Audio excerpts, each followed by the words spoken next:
found this fascinating. I heard you were a dancer before and that you felt like you didn't fit in.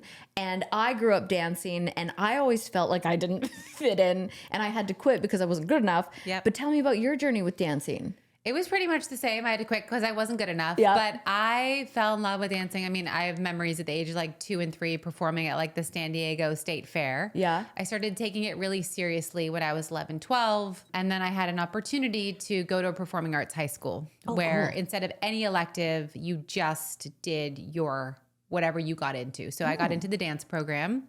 I was like, I'm going to be a modern dancer. I was obsessed with Alvin Ailey. Oh, me too. And then my chest grew. Oh. And I just remember being treated differently because they were like bouncing around. Yeah. And no one had like the hold them down leotards yet. Yep. And I was also 5'9". Yep. All the boys were still like a foot shorter than me because they hadn't hit puberty. And I just remember my teacher saying, you ruin the symmetry.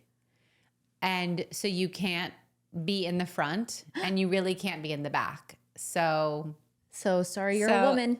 Sorry for being a woman. So when I look back, it was like, you know, it's always perspective. You know, it's like then it was like the worst thing. And all I want to do is be a dancer and like gave everything to it. And then I just hit a point when I moved to the city and I was like, well, I either give it my all and try and go for it in spite of, and modern dance has always been more forgiving of women's bodies. And I remember passing Barishnikov. I was on my way to class. He was leaving. No. And I was like, if I can't have that, Yeah. I don't want it. Yeah. You know, and You're like, I want to be at the top of my game. yeah. And I knew I wasn't good enough, you know, deep down to be that. And I just said, okay, I love fashion. It's what I've been studying and doing as well. And this is going to be where I pursue. But that was a moment for me when I passed him on the street. I love that. Priscilla Block, she's a country singer. I just had her on. And her moment of realizing she was going to pursue singing was Taylor Swift stopped on the side of the road. She was wearing a Taylor Swift shirt. And Taylor Swift stopped and was like, hey, I love your shirt. And she was like, this is the sign I needed. And she pursued music. And now she's killing it. But it's interesting when you have those moments. How old were you? When I passed him on the street, I was like 19. That's like not a core memory, but one of those trajectory, like changed everything moments and that you remember and you're like, nope, I'm not that. I want to be this. Exactly. But how sad, because mine never grew. And I did have the chest for ballet. I would give anything to have the chest size that you have. Having big boobs is really overrated. Gosh, but don't we all want what we don't have? Because I would give anything for some tits. You know, I'd give anything for some tits that weren't in my waistband. Yes. Yeah, but you also have had 4 children and like look incredible and you are a super mom and hero. Like you are doing it all. Thank you. I'm like, we're also hard on ourselves, but we wonder where it stemmed from. And then we're like, oh, we had other women telling us our body wasn't ideal to do what we love to do. Yes. And then it all starts from there. It's crazy because I remember in dance studios, like being told my body was what a ballerina should look like. And so then when I started gaining weight around the age of 17, it was like, and I love you, Mom. I know you weren't meaning anything by it, but she grew up a professional ballerina. And I remember coming home from a dance company that I got a scholarship for, and I'd gained so much weight. And my mom was like, oh, you gained. And I was like, oh, shit. And then like, like it just, those things stick with you. They really stick with you. They really stick with you. It takes a long time for those things to go away. I mean, I don't think they go away. Yeah. Well, yeah. They get better. Yeah. Yeah. My daughter has the ballerina body and has the turnout, all natural. And I'm like, don't you want to do this? This is my dream. She's like, I have no interest whatsoever. Isn't that it's crazy? Taking everything in me. I'm like, you were blessed. You were born to be a dancer. I know. And she's like, I don't care. That's so funny. My sister always wanted a boy who played hockey, and she got one, and he was so good. And then he decided he really wanted to do basketball. Oh God. And she didn't want to like break down right in front of him, but she was like, okay, and went to her room and had like a full-on meltdown because she was like, she loved being the hockey mom. She was the one with the cowbell in the crowd, like cheering, and it was like her dream. And the other day she called me crying, and he decided he wants to go back to hockey. Oh, I love and that. She's just so happy about it. How old are your kids? So 13, 10, 7, and 2. Oh my gosh. When did you have your first child? I was 31. I'm 39 and definitely want to have children, but I'm like, oh shit, we getting up there.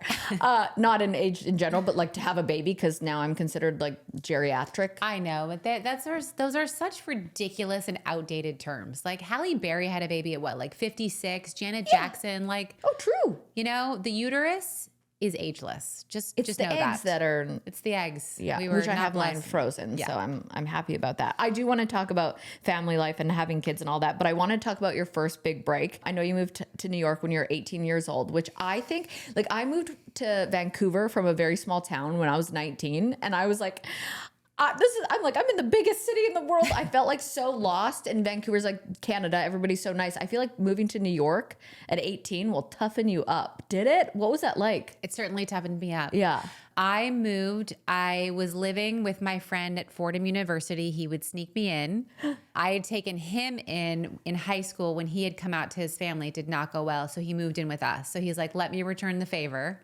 Stay with me. I just remember I was nervous, but I was more excited. And I was like, I had an internship that was paying me like $3 an hour. And I was just so And this was in the fashion world. This was in the fashion world. And I was just so excited to be there and so excited to like finally make my dream come true, like from the pages of W Magazine and Bazaar. And so for me, I should have been more nervous, but it never, I don't know. I was just so elated about like, oh my God, I had this goal and here I am. Yeah, because New York is so intimidating. I feel like to an 18-year-old girl starting in the fashion world, I feel like that would be intimidating. But it doesn't matter what age you are. I feel like women have the best intuition ever, and your gut was telling you that this was right. Yeah. Honestly, the most intimidating was like learning the streets and the subway. Like that is the hardest thing to master. And then once you've mastered it, it's like, I can do anything. I can't do it. Like I go to New York almost every month, every other month. And I am how does this work? I'm honestly such a baby, but it's because I see too much on Instagram of the New York subway. It's like this people of the subway, and I see too many videos where I'm like, what is wrong with people? Well, this is a very special time right now. Like it is out of control. You're like right. This is It's not a the special subway time. of our youth. Okay. People being set on fire, being, pushed into this. Like this is a whole new world that we're living in. I was saying this the other day where my girlfriend was talking about how scared she is to have kids. And I'm like, yeah, but every generation has been scared and been like, oh, look at, like we didn't have this growing up. And every generation has reasons to be scared. And I'm like, if you're a good parent, that's, at the end of the day, I feel like that's all that matters. But I'm like, we used to be in crazy wars and bad things were happening, but people were not as stupid as they are right now. Like bad things always have happened, but people are just so stupid now. Like I can't believe it when I go to the airport, what I see. I know. You don't think they're just crazy? I don't know that they're stupid. A lot of people are crazy. Yeah, I meant crazy. Okay. Yeah. Okay. They're crazy. Like there was a guy, I took a video of it. I didn't expose his face because I was like, okay, I'll have some level of respect for this human, even though it's like a little bit. He was picking his toes on the flight. Yeah. Bare feet, Foul. picking his toes. Foul. Letting shit hit the floor. Ugh. He knew I was looking at him like I was making it obvious that like, this is unacceptable. I mean, you should just do that in your bathroom. I feel like flight attendants should have the right to be like, please stop doing that. That is disgusting behavior. Most definitely. I feel like they just let people, especially if they're in first too class. Scared like, you want another like, drink, sir? I'm like, no. No. Stop giving this man alcohol and give him a sock. Yeah. And I a don't proper even like shoe. it when people take their their shoes off. Me either. Like keep your shoe on. There should be not a spa. plane etiquette. My mom still dresses up to the nines to go on a plane. And I'm like, no, Mom, we don't do that anymore. But we still act like not an animal on a flight. Correct. Keep your shoes and socks on and no personal hygiene on the airplane. How about that? A guy peed on another guy in first class on American Airlines the other day. What? No, United. Not that it matters. Either way, it's bizarre. Why? I think he was drunk and took Xanax or something. Oh. Was totally out of it. Thought he was in the bathroom. That's why I don't take those things. You never know what could happen. I Especially on an would be airplane. so scared on an airplane. Like I've done like a half a Xanax once on an airplane because I thought I was going to have a panic attack. But like to actually drug yourself, knock yourself out, and drink alcohol on top of that, I would be scared of how I would behave on a plane. Yeah. That's why we don't do that. No, it'd be like Bridesmaids. Except worse. That's funny. If there was a girl like that on my plane, I would be like, that's hilarious. Oh my gosh. Okay, sorry, I always lose track and go off on tangents. But you had your first fashion show the night before 9/11 Yes. in New York City. How old were you when that happened? I was turning 21. And when we say fashion show, let's just like Okay, really tell me what it was. This was not like the glamorous like Tom Ford fashion But shows. it was your first. It was my first fashion Yeah. show, but it was like 5 of us who hobbled together the funds and did like a group show. And so we all had You hustled 5 people together. We hustled 5 people together. We all had 5 looks, something Yeah. like that. So like the audience was definitely parents and close friends. Yeah. It's not like any fashion editors were there, but it Yeah. was for me a big deal. Yeah. Yeah. I feel like to move to New York at 18, where did you move from? I moved from Florida. Florida, right? Yeah. So to move from, that's such a big change, number Huge one. change. I mean, we bought my coat at Nordstrom in Florida, and I was like, this will be a great winter coat, Mom. And then it was like the like a windbreaker. flimsiest. Yes. I got to New York because I remember moving in October, and I was like, oh, this is not going to last. And my mom was like, "Ugh, fine, we'll go to Century 21. I'll buy you a real coat. Did you move to New York with like nothing? I moved with like 3 work outfits Yeah. and like a, what did you call it? Like a workout, like a winter coat that was Yeah. literally nothing. A rain jacket? A rain jacket. Yeah. Oh my gosh. yeah. And so from 18 to 21, you were just like figuring out. I worked for a designer. So I had a Okay. paid internship. 6 months in, I was like, I've shown you my worth. You will hire me. Yeah. And the CEO said, yes, I will hire you. And so I eventually made my way into working in the design department, and I was overseeing, well, I had a boss, but there was 2 of us, Yeah. the design of the collection. And that was what I was doing. And so at 21, you have your first fashion show that, of course, is not glamorous because it's your first, and you work really hard for it. And you probably felt like on top of the world at the end of it, where you're like, I did it. We, had this great fashion show, and something life altering happens the next day. Yes. And it's 9/11, which is, I feel like that alone impacts obviously people and who they are. And then you're like, what were you feeling when that happened after, to try and, because I would move back home. I would be so scared. It would have crippled me. I feel like everybody lives in fear after that. And Yeah. especially when you're in New York City, how did that impact you?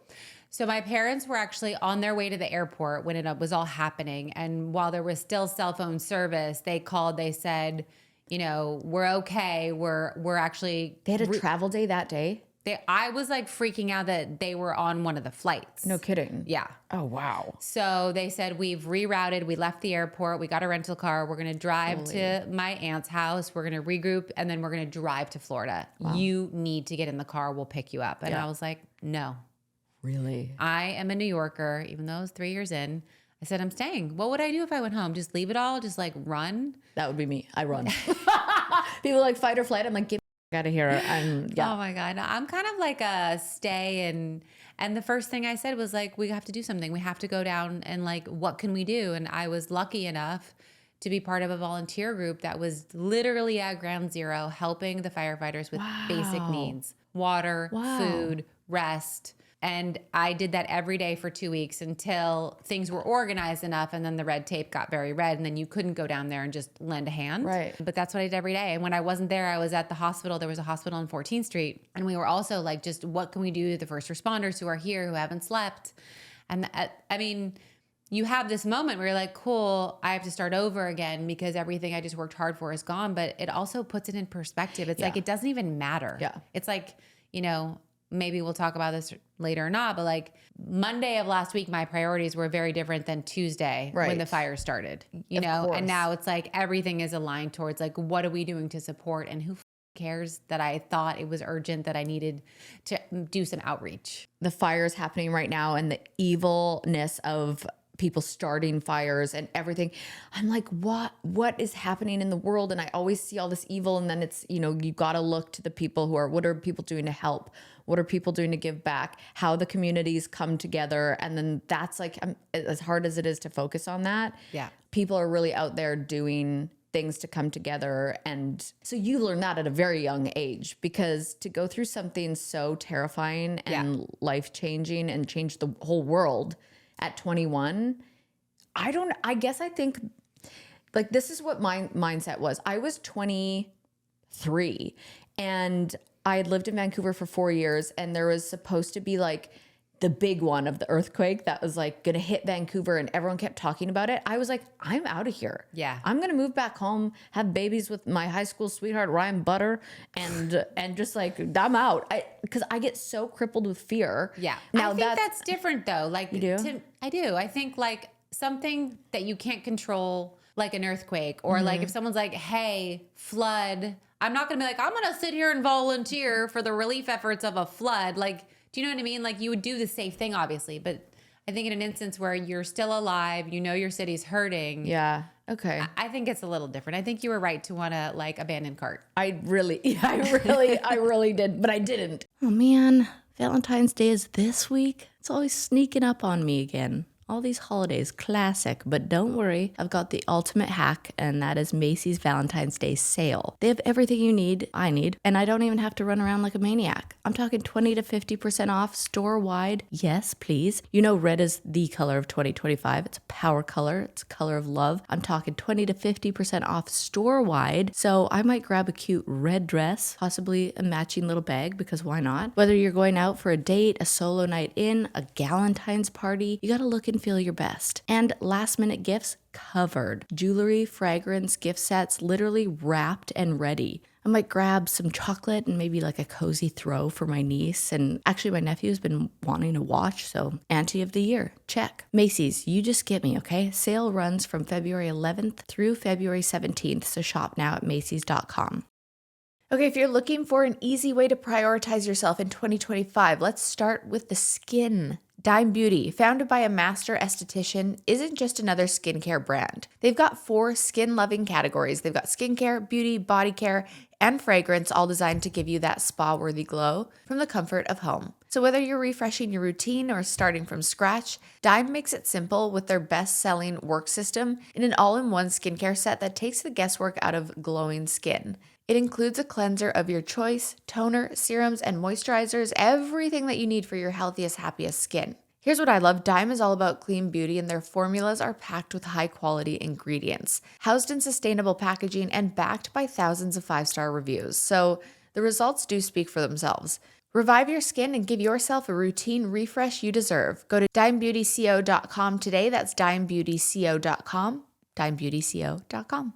What we were starting to talk about was just perspective of you know, what really matters in these, and it's not even like a tough time, like stubbing your toe sucks. This is like, you know, mass destruction and people dying and awful things happening.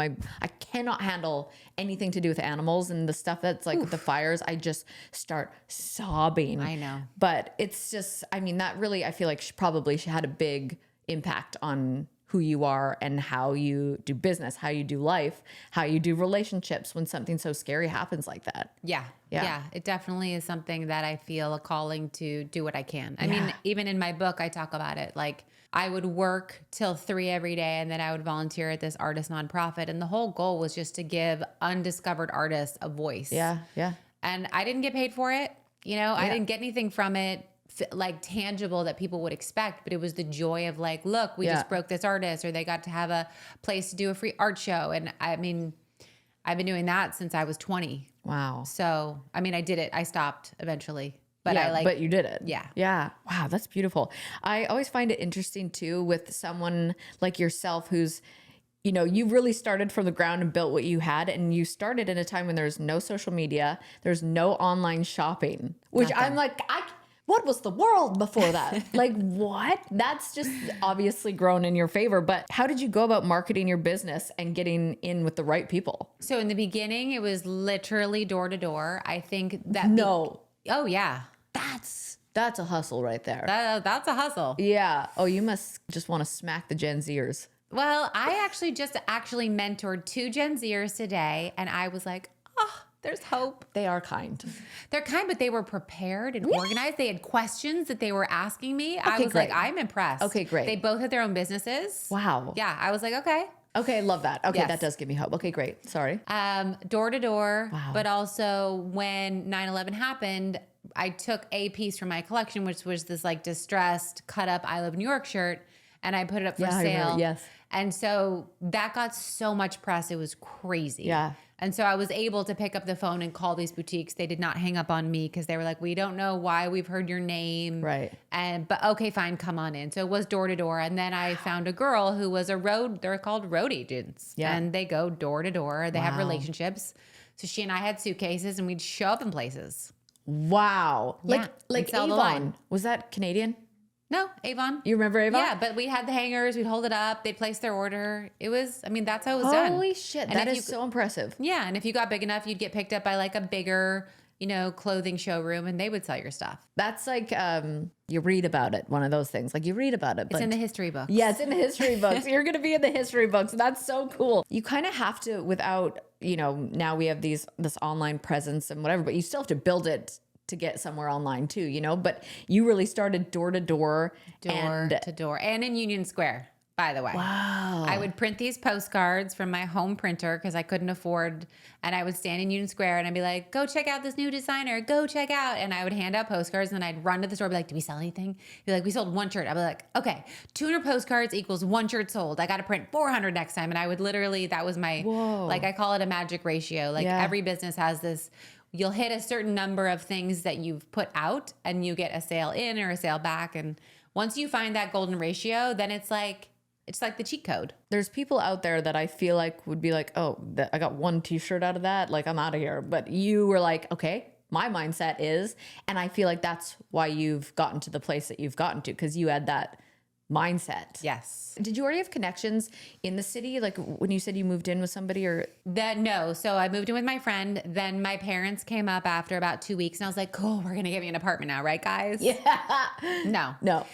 We went to dinner with my dad's first cousin and she was like, all right, you can stay in my daughter's playroom if you babysit her twice a week. But you have to clean up and make it look like you're not there every day. Yeah. And I was like, got it. Great. I'm in. So I moved there. The only connections I had were the people at the office. Yeah. And I was like, where do you go and shop for real winter coats? And they're like, this place called Zara. It's a new concept store. No way. Yes. And I was like, where do I go to buy office clothes that look nice? Zara. No way. Yeah. Funny. I didn't know it was. I thought this Zara just came about in the last like 10 years. No, it started probably, how long have I been doing this? Like 25 years ago, but it was like new and affordable. Yeah, now it's ridiculous. I feel like Zara Home though is fire. I do like Zara But Home. it's really expensive. It's so expensive. I'm like, oh, I'll buy that armoire. It's probably like $500 and it's like $3,000. I'm like, I'm not buying a Zara Home armoire. Okay? I only like window shopping with that one. Yeah. I want to talk about the moment because I remember this paparazzi photo, the moment that Lindsay Lohan was seen with your bag. Yes, I love that moment. So that was in 2005, which was when Lindsay Lohan was like, the paparazzi Top of the game. Yes, we're like obsessed with her. Obviously, her having that bag is a huge career boost for everybody to see her with this bag in paparazzi photos everywhere. Yep. Was that like a very big change in the career trajectory? It was huge. There was a number of celebrities in a row that just made things pop off in a way I could have never imagined. Yeah. But again, no social media, no direct to consumer. A celebrity in your whatever it was guaranteed press and sales. And sure. it was easy. It wasn't like it is today where you had to do a deal with them and pay them and how many posts and stories. It was just like, And it was so organic. it was so organic. Yeah. Ugh, that was like a drug deal, that moment, because there was a gifting suite that someone was generous enough to give me for free because I like had a little bit of like a name going. And my friend who's a stylist, Ilario, I said, I'll be right back. I got to go to the bathroom. And I get back. She's like, oh my God, you missed it. Lindsay Lohan came through here and she missed you on the first round, but on the second round, she grabbed the bag and she walked out with it and we got the shot. And I was just like, holy shit, this is going to change everything. Gosh. So yeah. Wait, so she came around on the second loop and got one of your bags. Yes. And then and then she wore it on her way out and that's how it got photographed? Yep. And then Kristen Cavallari, Hayden Panettiere, Reese Witherspoon, Jessica Alba, all these like 2005 it girls were just wearing the product. Not just, we were getting it to them. In similar situation, a friend of a friend was like, I know someone who knows someone. And I was like, I'll give the whole chain a bag if you can get the final one to the girl. Yeah. And that's crazy. Because that's, now in the social media world, we all want to have, like, I want to have celebrities drinking my wine. I would love somebody to, I'd love for you to come on my podcast. Like it's but back then it was the paparazzi and social media was just magazines. Like but everybody was obsessed with those magazines. Oh my God. There was a competitive brand in the handbag space. When Sienna Miller wore their bag, the brand was called Cuba. I think the figures I was told was they went from 3 million to 20 million in a year. Just from her wearing that bag and that paparazzi shot. Like that was the time that it could like explode the growth. Which is so funny now because I do feel like celebrities are having like a downfall. Like everyone's like, they're wearing that. No, not for me. Like I feel like everyone wants to see celebrities like have like their slice of humble pie and go away, which I'm like, no, not that I'm a celebrity, but it's social media influencer. People just want to, see them fail, I guess. Lately. Yeah. But I feel like whether it's a celebrity or an influencer, like I think everyone at the end of the day still wants someone that they look to that's like, oh, I like them for their style. Yeah, 100%. So who's that going to be if everyone goes away? It's not going to be my neighbor from down the street. Right. That's true. I had zero style probably 5 years ago, but one of my girlfriends here is a stylist and I started being like, you know what, I would like to invest in some like clothes and certain bags and things like that. And once I did it, I was like, oh, this is a slippery slope. I love it now. Yeah. I love following people for trends. I love seeing what's happening with, what do you think about where the style is at right now in the world? Because I feel like, well, I guess there's different generations. Yeah. But like, what do you think is it right now in the world with style? Like what it's in? Well, I think everything baggy and oversized. Yeah. Have you seen my pants? Tops. I can't even walk. They're so baggy. I feel like I want to wear everything that I said I'd never wear. I was like, I just want a great pair of pleated pants. Yeah. And I want to look homeless essentially in how big my sweatshirt and sweatpants are. And I'm going to wear that out. Yeah. Not just at home. I know. It's just funny how it changes. Or I was like skinny jeans for life. Yes. And now I'm like, do not come back. If you come back, I am not in. I want as baggy and loose a pant as possible. I know. I literally wore a sweatsuit to dinner last night. And I was like, this is amazing. I know. And I got compliments. I know. Low rise? No, never though. Do you do low rise? No, I'm saying if it comes back, I'm doomed. Okay, I'm thank doomed. God. Like when I did see like the whole Gen Z, like the cropped low rise pant with the crop shirt, I was like, this will never happen again. Yeah. Not for me. Not with these abs. I can't do anything low rise. Yeah. Just no. But what is your favorite trend that's like now in the past? What was like something that you're like this skinny jeans? Yes. But was there something, I'm trying to think of what the trends were in like the 2000, like when everyone started buying your bag, 2005, what was the trend that they were wearing? Okay. It was a Juicy Couture sweatshirt that was lined with rabbit fur. Yeah. R.I.P. Yeah. I had one. I bought it on eBay because I couldn't afford the real thing. With your wife beater tank tops. I don't think I'm allowed to say that. Your ribbed Hanes tank top. Yeah. Yes. And your low-rise bell bottom jean tucked into an UGG. Yep. I did and it that. like puddles around the UGG. Yep. That was the look. Oh my gosh. I have a photo of me in those, the bell bottom low with the massive belt. Big belt. Remember the big belt? Yes, I do. Tucked into which I would always wear moccasins and a juicy sweater. Yes. Oh, I thought that was so cool. Tell me about the process of designing and launching your first handbag. Was it the morning after bag? Yeah, it was the morning after bag. Did you anticipate its iconic status? Like, how did you come up with this concept? Okay, it was not an organic. I was toying with the idea of adding handbags to the clothing line. Yeah. A friend of mine, an actress who was on a very big hit show at the time, Dharma and Greg, her name is Jen Elfman. Yes. Loved that show to me. so much. It was such a good show. Oh, it was so good. Just wait, she's filming something now. It's going to be incredible. She came to me and she said, do you design bags? And I was like, yeah, totally. She's like, great, I need it in 2 weeks. It's for a key, like the character will never take off the bag. It'll be everywhere. And I was like, done. Amazing. And then I called up my leather vendor because I'd been making leather jackets. And I was like, where do I get a bag made in Manhattan? And she's like, here's 3 addresses. Go see all of them. Wow. So I went to them. I went to the guy and he came back and he's like, do you know who else I make for? I'm doing a really bad Russian accent. I was like, what is that? And I said no. And he brought out a competitor of mine. And I was like, oh, if he makes for her, like, we're good. Right. I was like, I need this bag in like 2 weeks. And I basically wanted the bag to be something that at the time, everything that was out there were these iconic, like have to have bags that had logos all over them, the Fendi Spy bag, the Marc Jacobs Murakami, like for Louis Vuitton. But after like 3 months, you were like, ugh, cringe. Right. Like I've seen it on everyone has it, and now it feels old or outdated. So I wanted the antithesis of that. I wanted a bag that was trendy and cool, but wasn't splattered with something so iconic that you'd be sick of it. Yeah. And so for me, it was really important to have the design be something that a woman felt like she's first, and the bag makes her look great. I love that. The logo's in the back. It's very discreet. Yep. And I had this vintage travel bag that was like a big duffel, but I liked the general shape. And I brought it in and I was like, can we shrink it? Can we add this to it? Can we put these dog hooks on it? And that was kind of the ideation phase. And then he delivered it to me. I shipped it, like I had a day left. I shipped it. FedEx missed the delivery window. Her assistant called me and was like, where's the bag? We're about to start filming. And I was like, I don't know. You can't just like go online and track the bag. Right. And so they used a different bag, and I was devastated. So she had one and I had one because I paid my last $1,800 to have these bags made. Yes. And I was like, cool. Well, I just got my first designer bag.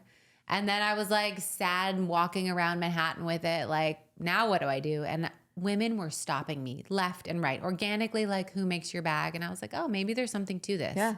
So I showed my friend Ilaria, the stylist, and she's like, I love it. Yeah. And I want to buy it for the store that I'm consulting for in LA. It was like the hot store. It was called Satine. And she bought it. And then she goes, oh, by the way, I know someone at Daily Candy. Do you remember Daily Candy? No. But I'm also Canadian, so a lot of names don't sound familiar. Okay. It was like, again, when email was something you wanted in your inbox, like it was the hottest, newest, latest, one thing every day. And anything that they wrote about went nuts. It was like the Oprah effect. Yeah. So she got her friend Crystal to write about it, and the bag sold out in literally 10 minutes. No way. Yeah. And then they were like, okay, we want 75 more. Okay. Sold out again. And that was the beginning of like, oh, this could be something. Yeah. And I mean, you've been in the industry for 20 plus years. How do you, I never like the word relevant, but like, I mean it in a positive way. Like, how do you stay relevant in such a competitive industry? I look at Madonna. Yeah.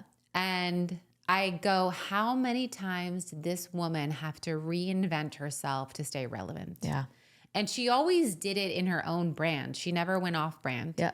But I feel like you are reinventing constantly, and it's exhausting, let me tell you. Sure is. Jamie can also tell you how exhausting it is.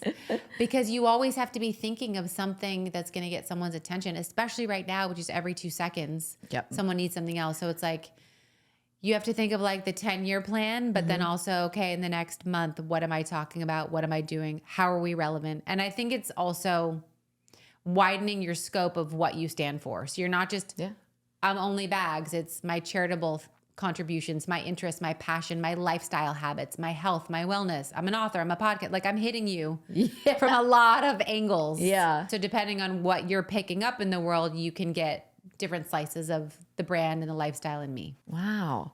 That's smart. I mean, makes sense because you're smart. But I find it so hard because you're right. Like even when I'm scrolling, if it doesn't have my attention for like longer than 5 seconds, I'm like, next. And I feel like, you've just done such a good job of keeping your brand so relevant and like fresh and new. And the reinventing, I think that's such good advice, because how do you stay like true to yourself when you're constantly reinventing everything? Because that is part of the business. But like you said, it's exhausting. Yeah. How do you do that? Well, this is not just me. Like you might hear me talking, but there is an incredible team that helps behind the scenes, and lots of ideas and lots of input. And I think at the end of the day, if you are so clear, and we weren't always like this, but we got so crystal clear on what we stand for as a brand and what I stand for and how that Venn diagram intersects. Yeah.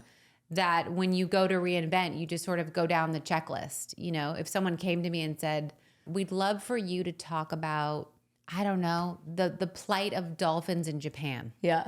I'd be like, I love that.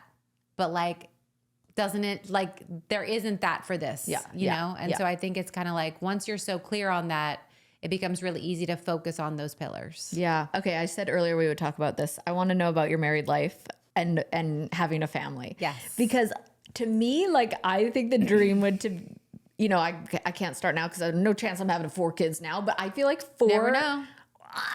I do know, actually. It's definitely one and done if it happens. But I just feel like I love the idea of 4 kids. And where do you guys live right now? New York? So I split my time between New York and Florida. New York and Florida. Okay. Yeah. And do your kids go with you? Yes and no. Sometimes they're with me and sometimes they're not. Yeah. Lately I've been like, you just stay home. Yeah. Mommy How did needs you a and your break. husband meet? We met, oh God, this is a really long story. Do we have time for the long story? Okay. Sure. So the gentleman that I had been pining over since I was with someone broke my heart. Yeah. No one was good enough compared to him. Yep. A good friend of mine said, there's a guy you should meet. His name is Gavin. He's in the band. He's a musician. He's so cool. This was in LA. We were on a hike. And I was like, cool, introduce me. And she's like, oh, I don't know how to get a hold of him. Like, he's on MySpace.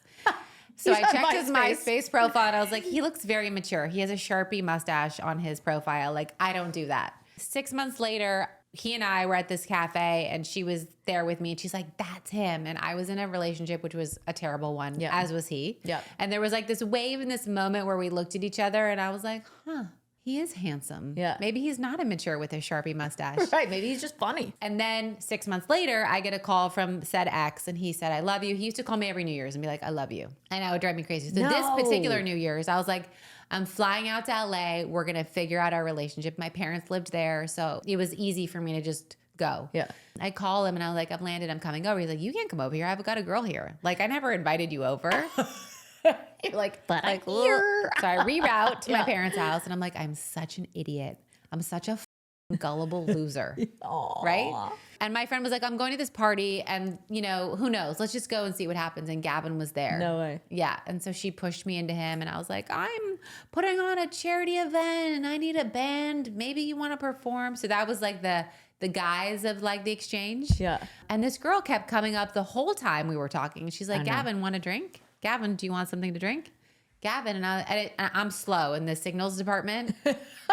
Really Like, slow. this girl really wants him to have a drink. And then I was like, oh, they're together. And I'm the idiot that's just like, I'm going to keep talking to you. So I was mortified because I'm not that type of girl. And I left. But by then the exchange of information had been made. Yeah. And it was, you know, we were set on a course. So Yeah, long yeah. story short, we had coffee. He told me he was seeing her. I took a long drag of my cigarette because I used to smoke. And I was like, let me know what happens with that. Yeah. And I just bluffed. And then I went back to New York and then he texted me on my sidekick about 10 days later and was like, hey, that's not a thing anymore. You know, I'd love to talk to you. Yeah. So that was it. And we did long distance for a year and a half. Was his little roadie and I went to all his shows and then the music industry went out of business. Yeah. And I was just starting my brand. Like I was me and an intern out of my 5th floor walk up. Wow. And he called me. He's like, well, I got to start over. And you seem like you got something. I was like, I don't think I have anything, but you can come here. You can live with me for free for 6 months until you figure out your next gig. But after that, like, I got no money. Yeah. Like, this is, you know. Yeah. Wow. That mentality, a lot of people couldn't do that. They're like, well, I don't know what I'm going to do in 6 months. And I don't know what kind of money I'm going to make. And I don't know and I just put all my money into this and this. That's like not the opposite of scarcity mentality. But we had nothing. So like, what was there to lose? Like we literally had nothing. But that's such a great mindset if you want to, like, I feel like the people who stress and freak out over money and what's next and like the people who need this plan are the ones who don't like live out their dreams. Yeah. I feel like you have to kind of be this person. Like I remember I didn't even have $10 when I was going on The Bachelor because I spent all my money to buy dresses to go there. My mom like spent all her money to help me get dresses and everything to go out there. And this is like false confidence at its finest. I was like, well, I'm going to need 11 rose ceremony dresses because I'm definitely making it to the end. And my mom goes, just don't be the drunk girl on night 1. I was like, wait, I might be the drunk girl. I'm either going home night 1 or he's going to see my personality and be like, okay, you're my wife. That's what I thought. I was like, I'm either night 1 or long game. And I went into like debt from dresses to go on The Bachelor. Wow. But I was like, I believe in this. And I think there's a bigger purpose of why I'm going on. And I didn't stress. at all about money. I remember if I had $10, I was like, great, I get coffee today. Like I just never had. Now I'm more. We stressed out about money. Don't get me wrong. Oh, now I do big time. Okay. Because when we got married, like we thought that one of our parents was going to pick up the like small 20-person dinner tab, and none of our parents were picking it up. And we were outside the restaurant calling our credit card, asking for an increase on our $500 limit. Like that was like, we definitely stressed about money. But again, you still were doing it. Like, we didn't have a choice. The restaurant was going to let us leave. Oh my gosh. Yeah. Wow. That's crazy. Yeah. I was like, thanks, Dad. Yeah. Thanks, father-in-law. For nothing. Gosh, that's so, yeah, I always was like, Dad, I need to pay my rent. Yeah. Thank God for parents sometimes. Do your kids show interest in fashion? My sons do not. I have 3 boys, 1 girl. My daughter does a lot. Really? Yes. She's always like, I want to pick your outfit. Look at the outfit I picked. In New York, there's an incredible sewing class. She made her own outfit. Oh, she was so proud of like the design she did. And now she has these like little mini mannequins and you can drape clothing. And so I really don't want her to go into this career, but she's set on it. Wait, why don't you want her to go into that career? I don't know. I feel like I'm still stuck on the dancer thing. I'm not going to lie. I'm still there. She has an incredible voice. Yeah. So I'm like, you're a triple threat. Yeah. Like, go do that. Does she like entertaining? Like, does she like performing? She does. Oh, okay. Yeah. Well, that's cool. Yeah. But, you know, when we're like, okay, read your lines for this audition, she's like, I don't need to read my lines. I know everything. I'm like, no, you don't. Or wait, like, how old is she? She's 10. She's 10. Okay. Or she was asked to sing the national anthem for this race that was like a marathon. Okay. And we were like, you have to practice. She's like, no, I don't. I was like, Ariana Grande practices, okay? And I was like, you're not doing the race if you don't practice. She's like, then I won't do it. No. Yeah. Did she do it? No. No way. Yes. So. Oh, funny. Yeah. So she's a know-it-all. Wait, what is her sign? She is a Leo. Such a Leo. Yeah. No, I don't know. I was counting on you to tell me what it was. No, my girlfriend's a Leo, and I always pretend like I know what I'm talking about with signs, and I actually have no idea. I only know about like 3. You could show me any horoscope and like cover it up and be like, oh, that's so me. Wow, that's for somebody. You lived in LA for a while, didn't you? Or were you always New York? I was always New York, but I spent so much time in LA. Did it make you like not want to get into astrology because everyone does there? You're like, no. No, I just always, again, I was always that person where you could cover it up and I would say that was me. So then I lost faith in it. Okay, that was me too. But then I got into birth charts and now I'm, we all have I believe there is something to it all. Believe me. Yeah. Because, my husband of all people was like, here's how it works. Really? He was just going on, again, the moon. Yeah.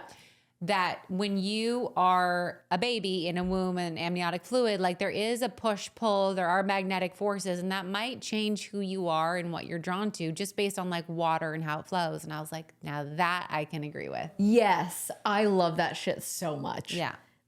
Your husband's into that.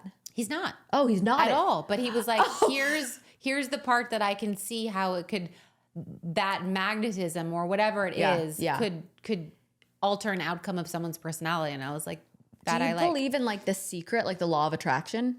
I don't know what the law of attraction is. What? You've never seen The Secret?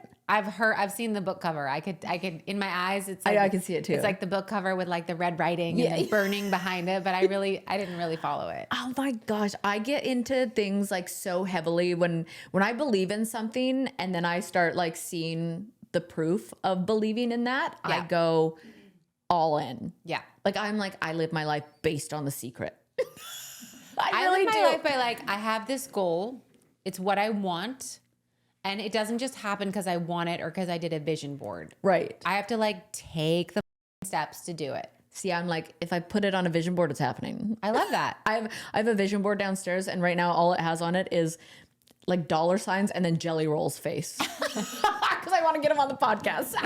I love it. It's like Jelly Roll, are you listening? It's like invest better, $signs. And I'm like, and Jelly Roll. Oh my God. Why Jelly Roll? I feel like I always like his story. Okay. I feel like he I feel like he's like a really like look on the bright side, positivity, believe in who you are and you'll go places. Like I love his message. Yeah. I love that he's just got face tats everywhere, but he's like a soft teddy bear. Yeah. I feel like he's just got an interesting story, and how he's gotten to where he's gotten to, I think is cool. And I love his music. Well, there you go. And he's in coming on. Nashville. So I'm like, I've just visualized him right here. me too.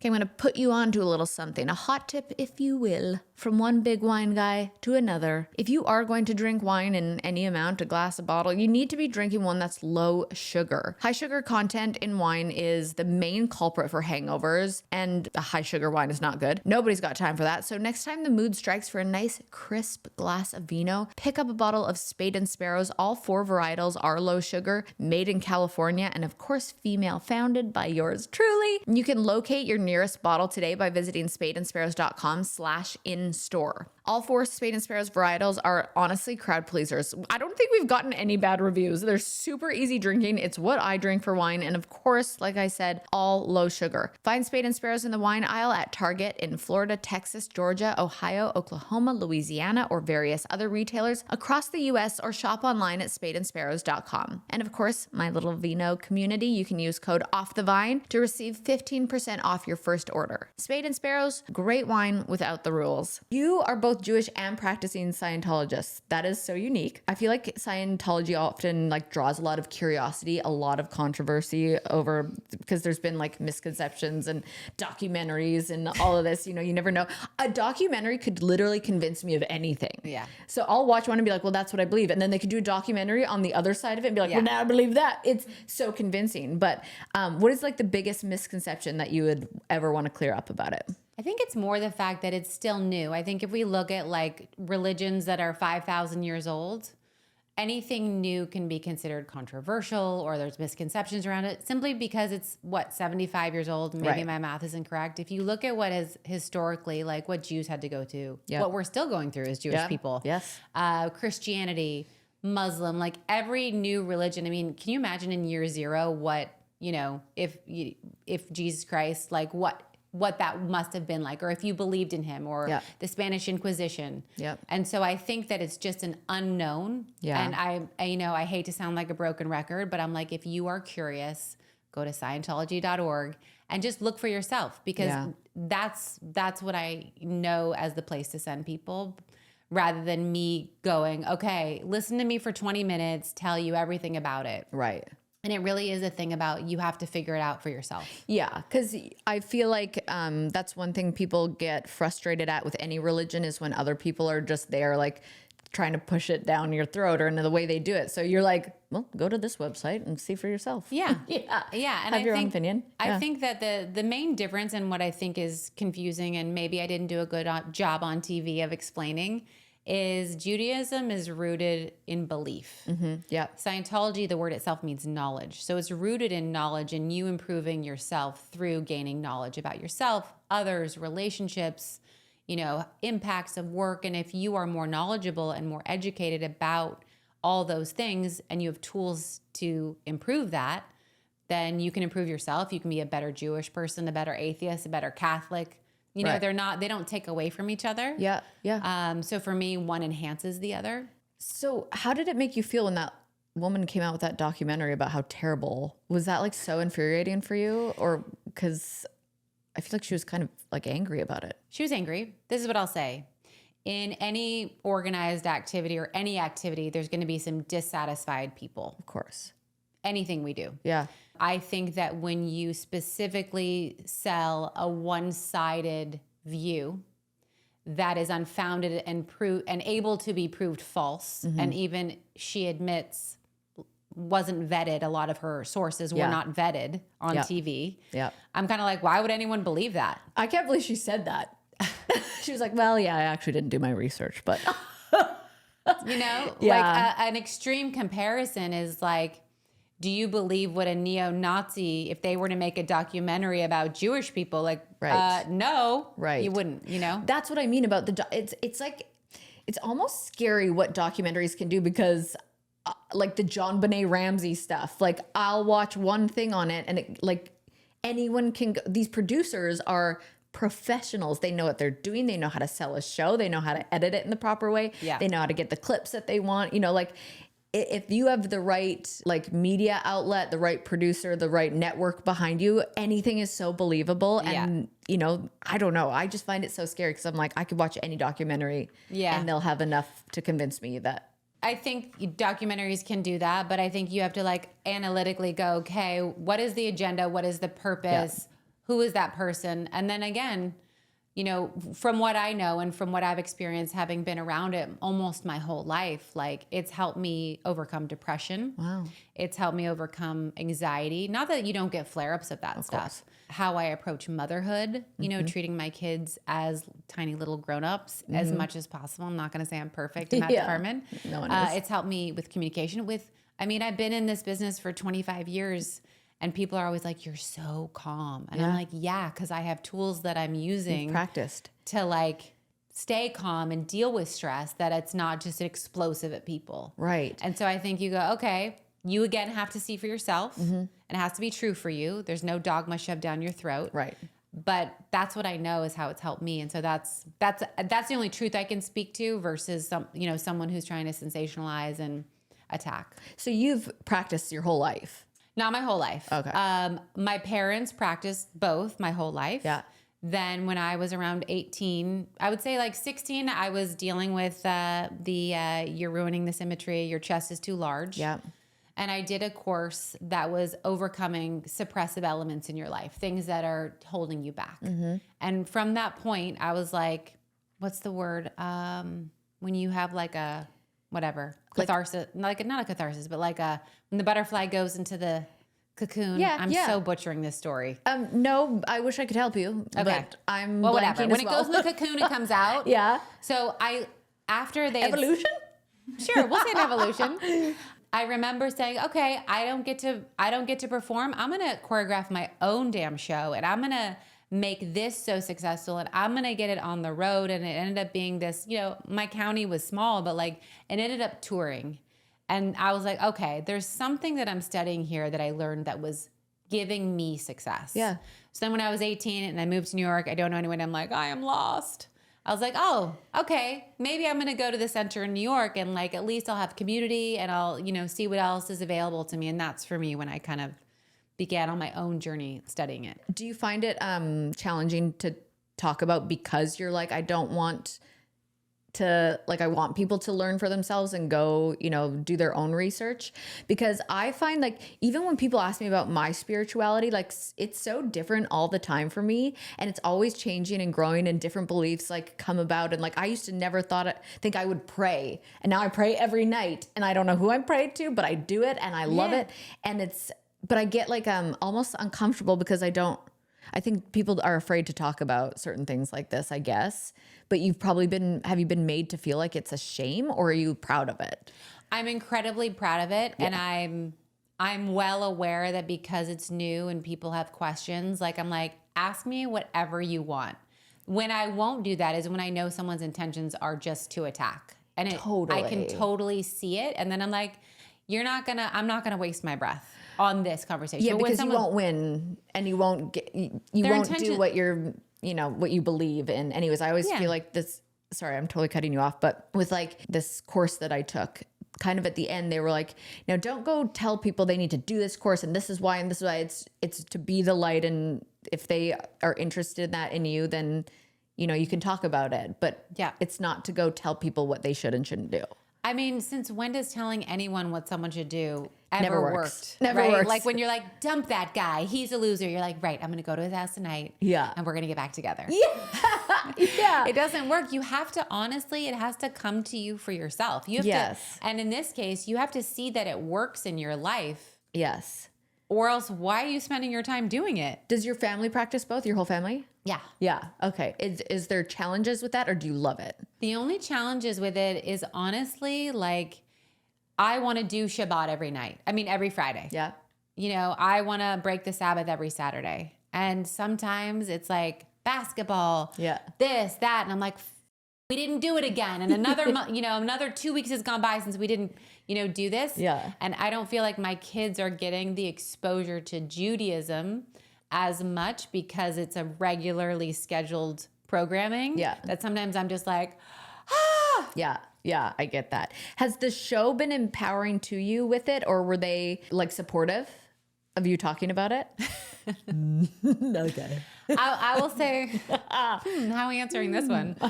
This is what I'll say. I think that I arrived to that experience already with judgment. Yeah.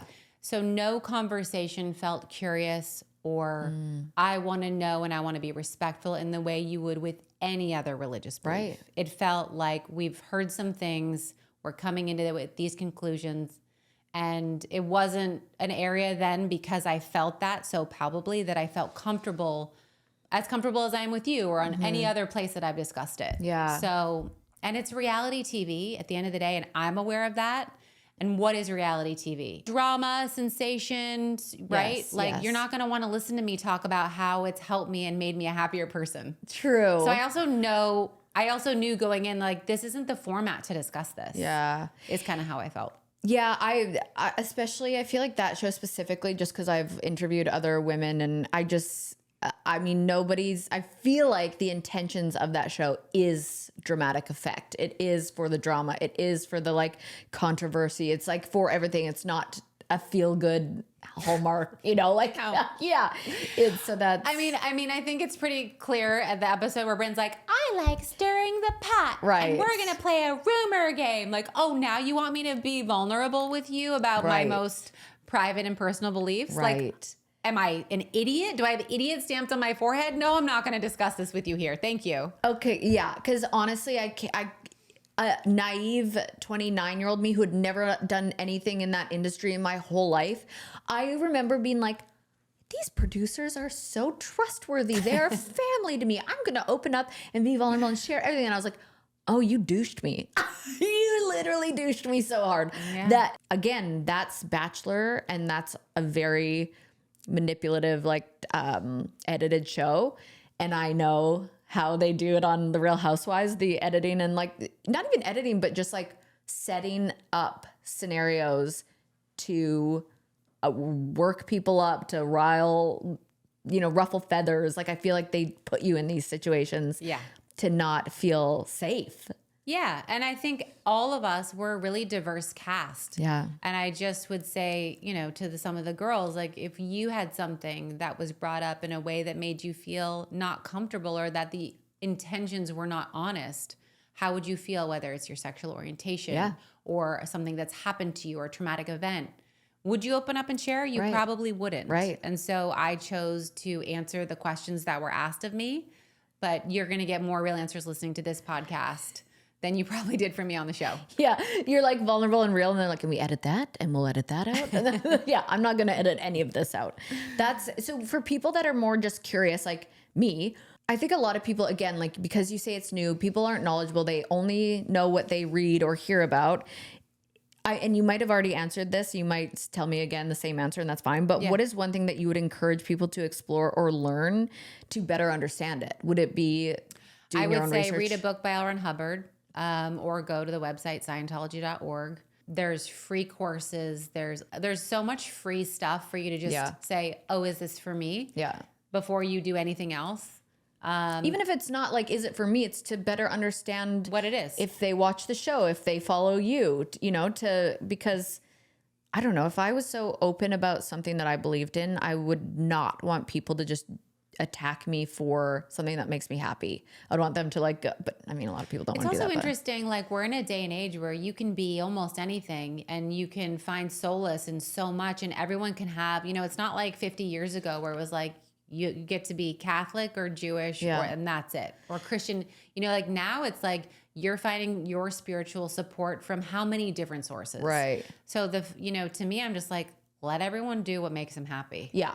Can we get at it? I totally agree with that. Like, why are we fighting people on finding their happiness? It kind of is more a sentiment of the person attacking. Oh, of course. Than what the person who's doing it is doing. Yeah, like, why would what you do with your beliefs and what makes you happy, why would that bother somebody? Did the women respect that about you? Yeah, they did. Okay. For the most part. That's good. You saw the snark. Yes. Well, yes. And I mean, you've always kind of been about empowering women and female-led business, which I love. And it must be hard when you don't get that support back from other people. Oof, that was rough. Yeah. This is what I'll say. And I do believe that when I was asked to do the show, the intentions and what was relayed to me was true. Yeah. I was very much told this is a new direction. We want to be fun, funny, with a little bit of drama. And the drama's always light. That's what they told you?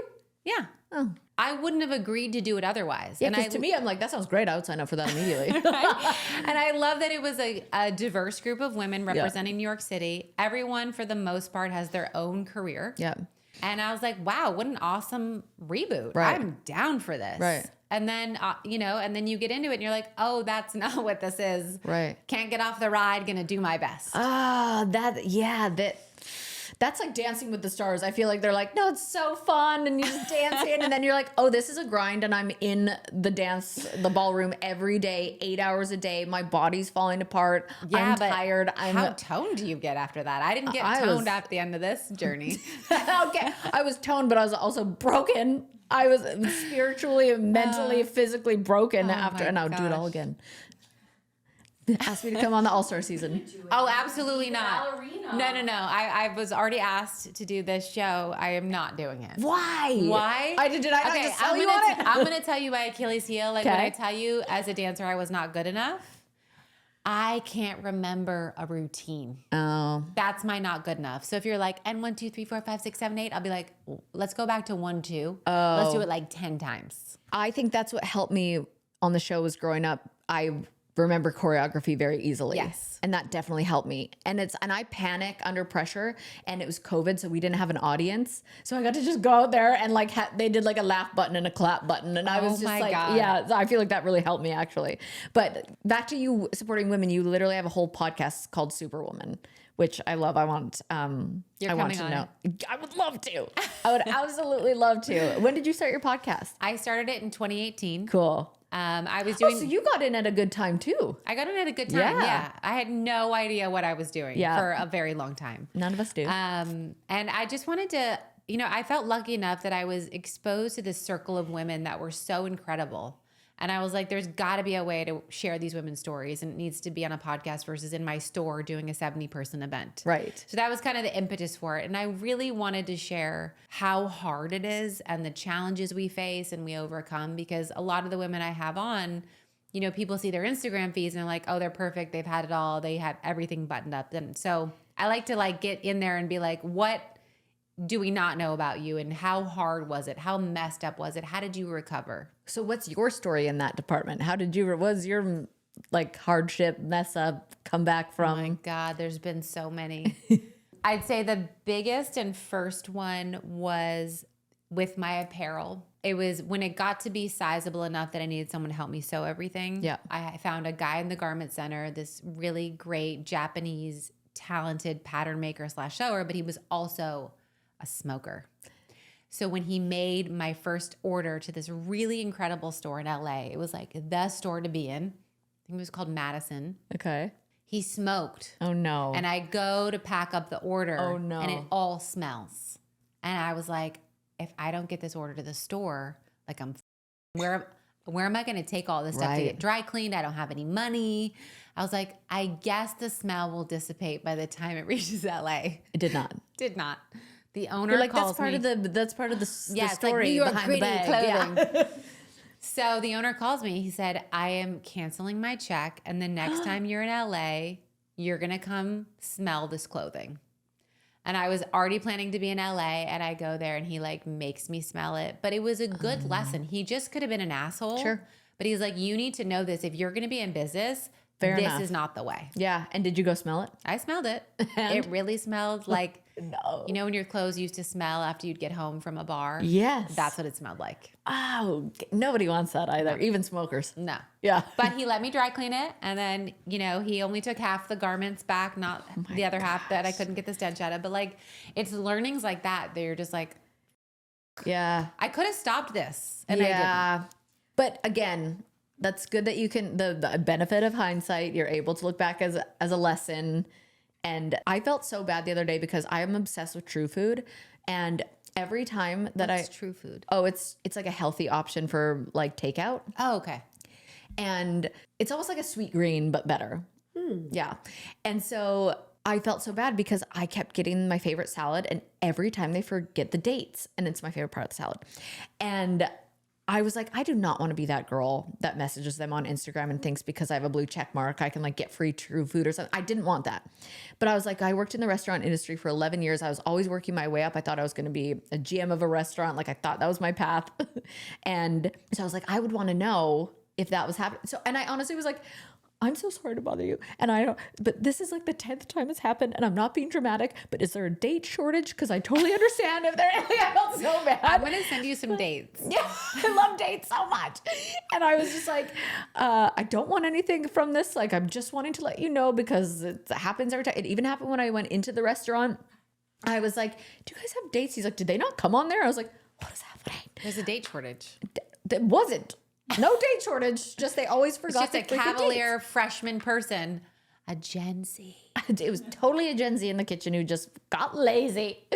But no, I was like, you want to know these things. And again, that's a very different story. I don't know why I went off on that one, but like to know and to go in and be like, okay, you right. That's like, it's humbling and it's a good lesson. It's humbling. Very humbling. That wasn't the first time that happened. Yeah. That True Food replied and they were like, we are so sorry. Here's a gift card. I was like, that's all I wanted. Just kidding.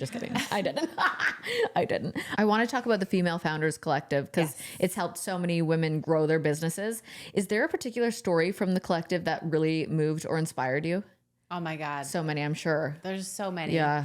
I think one of the ones that I love the most is a woman had come up to me and she said, I just want to let you know because of the Female Founder Collective and because I attended one of your events.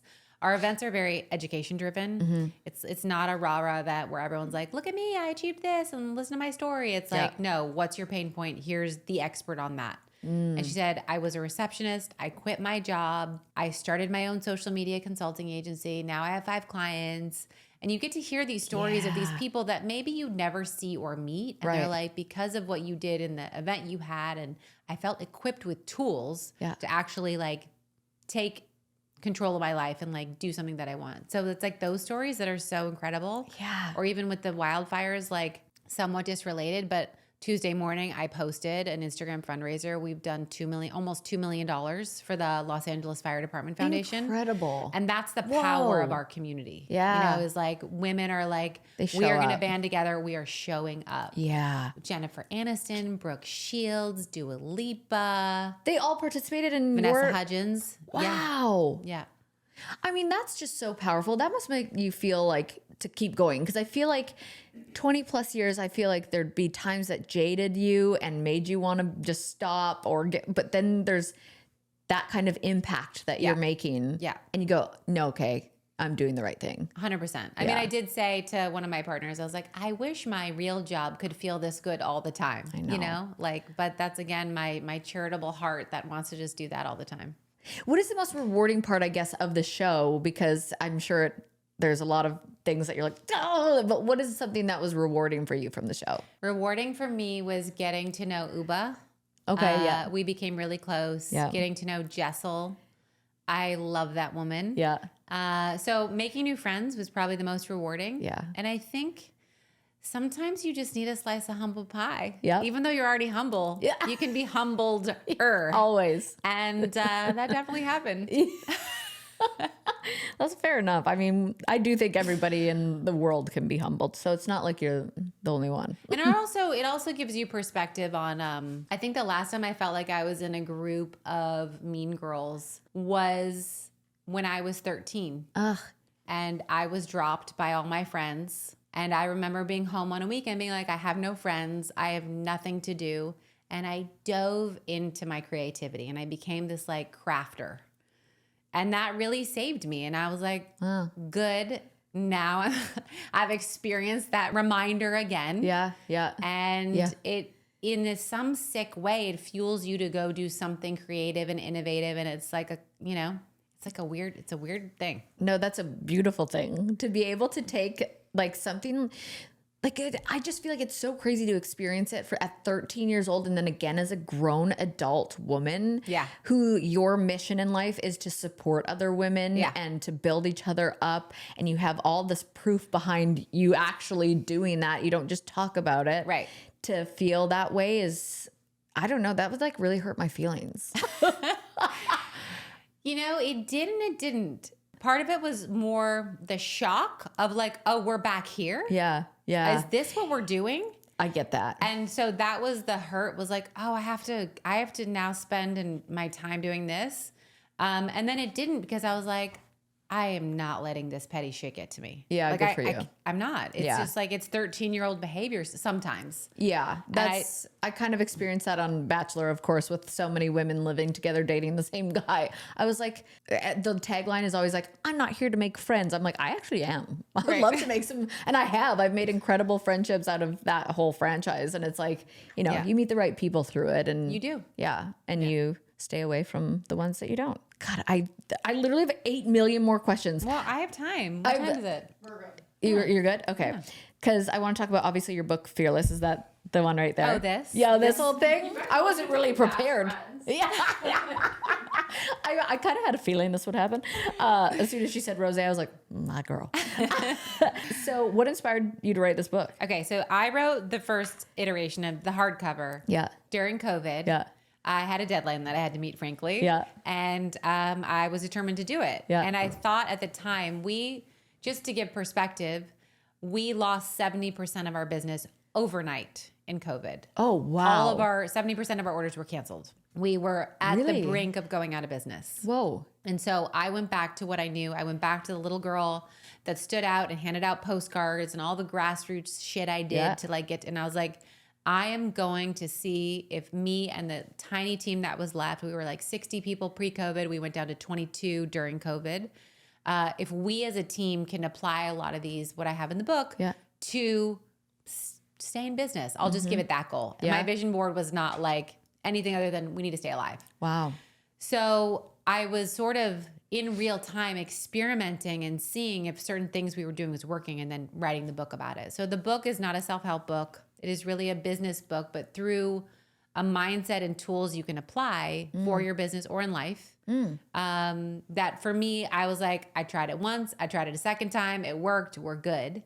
And then we released it in paperback, or it's being released in paperback, and I added another chapter. And the chapter is all about everything I wish I had known, really about money. Can I have that book? Yes, you can. Okay. This is for you. And it's not like, listen, I'm no CPA, I'm no financial expert, but like just do not depend on some man that's going to have the money, like save your money, but that doesn't mean you don't get your blowouts and your Botox, just like the stuff that I had to learn the hard way when my business lost everything. And I was like, oh, I don't have a pot of gold. Right.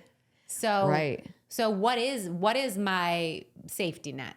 I don't have one. Yeah. Cool. So I just wanted to give perspective on having almost, worked 17 years for nothing. And luckily we saved the business and everything's okay. And we're back to growth.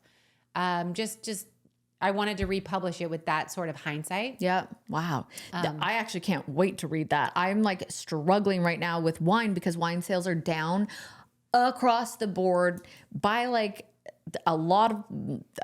Like so many companies are just sitting on so much inventory of wine. So they don't want to take any more. Yeah. And I'm just like, oh, my life is over. My career's done. I'm going down the toilet. And I just start spiraling. And I'm like, that book's going to help me. Yeah. And the goal, listen, it's called Fearless. And I always say this, you don't finish the book and be like, I'm fearless. Right. You're like, I'm still scared, but here I go. But I'm going to do it scared. Yeah. That's my favorite. I say it on the podcast all the time. Oh, I love that. Where can people get the book? Anywhere? Anywhere. Amazon. I am encouraging women to seek out female-founded bookstores and support them. But yes, Amazon. Oh, great idea. Yeah. Oh, I love that actually. Yeah. And then Super Bowl collaboration with Erin Andrews. I know. I love her so much. I love her. I'm obsessed with her. Tell me more about this. So Erin and I actually, ironically enough, had connected over COVID. We were going to do a collaboration then. And I think we both had a phone call where we both were like, oh, now is not the right time to do anything other than what we know how to do. So we parted ways on that thought. And I recently reconnected with her.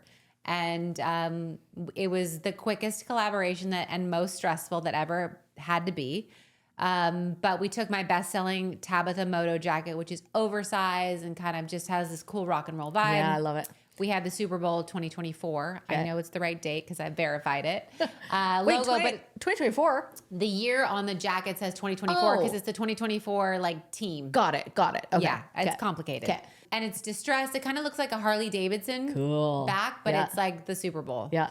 And so that comes out, and then we're going to have another bigger, more immersive collaboration for September of this year. That's awesome. Yeah. Oh, honestly, everything she's ever sent me, I've been like, this, like it's, they never have cute stuff for women. I know. Golf, please do a golf collab with someone. Why are sports clothes for women? I'll even say this. I was watching the team, Liberty, play on the court, and I was like, I could make your uniforms so cute. You have to tuck the long ass jersey that's down to here. Makes your butt look chunky when it's not. And the shorts, like, who wants that shit? I don't know. I was like, I volunteer. I'll do it for free just so that I can like know how cool you're gonna look. I just want to watch and be like, I did that.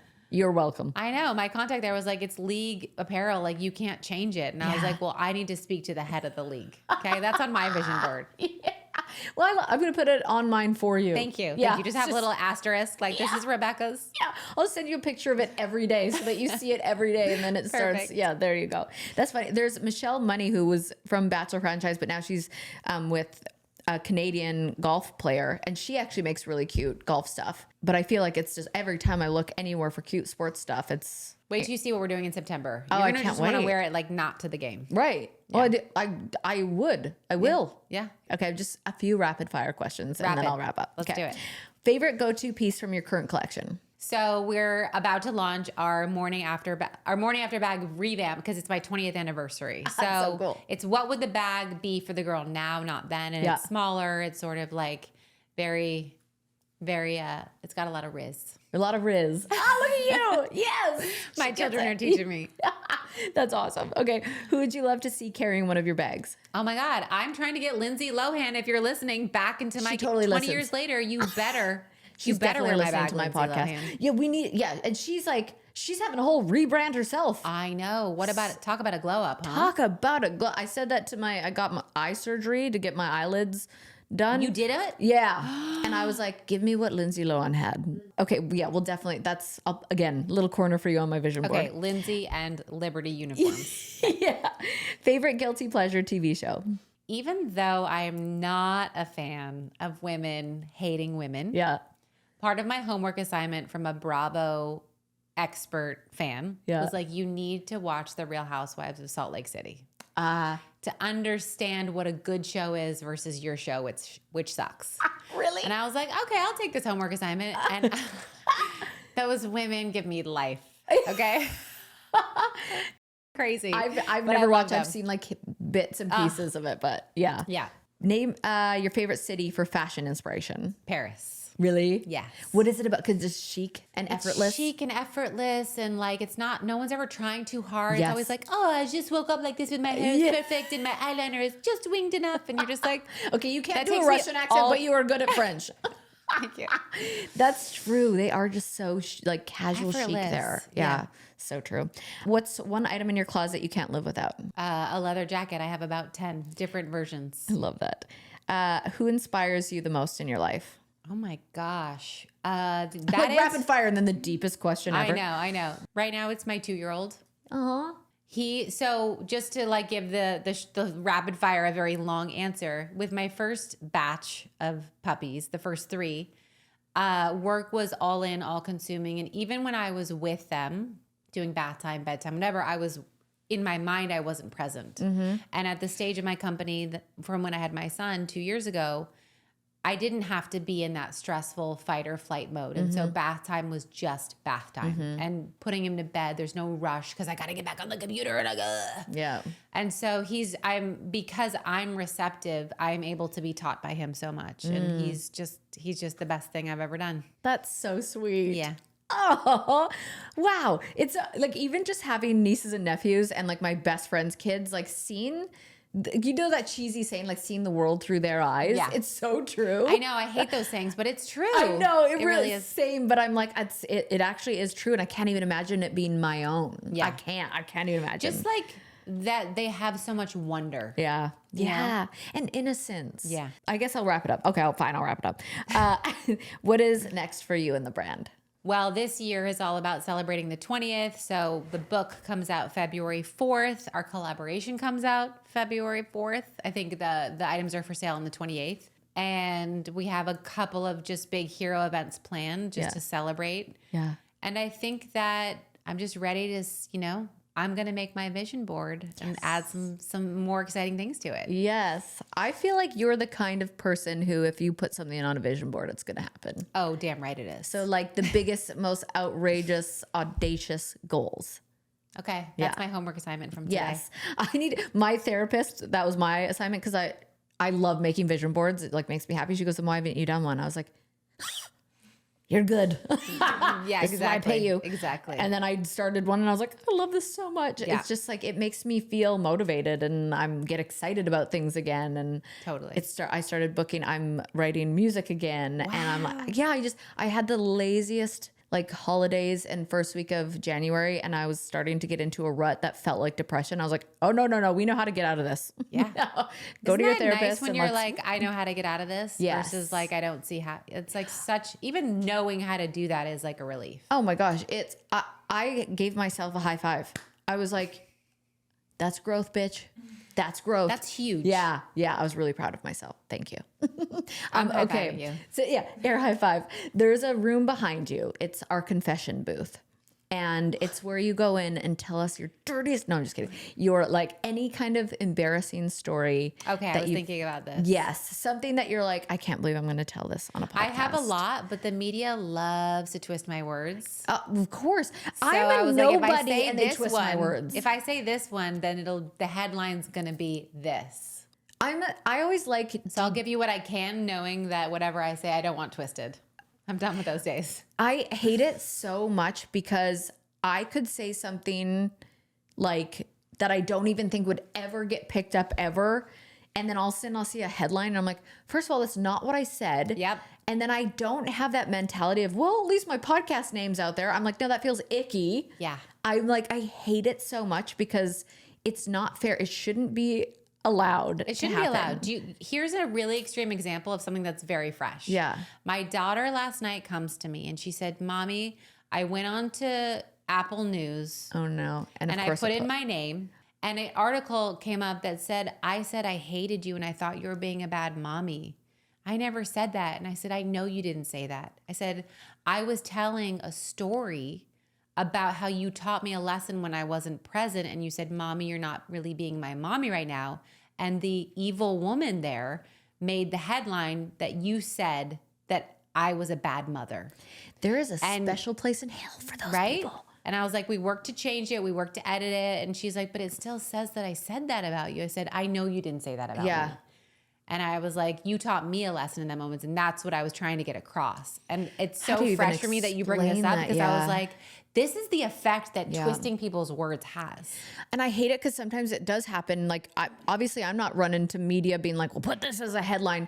But I feel so guilty when something happens from my podcast where it's like causing any kind of online bullying or trolls to come out. I'm like, oh no. Like, I mean, I get it at this point, and I know a lot of people understand that this happens, but I hate it so much. I know. So let's it's try just and desperate people for desperate clickbait to justify how do their those people paychecks. put their little head down at night? I don't know. Sleep? Frankly, I don't know, but that's what I know it to be. So it never like gets to me to an extreme way now because I'm like, oh, another person who had to get that click. I know. I'm like, I hope they're putting food on their table for their children through that because that's the only way I'll accept it.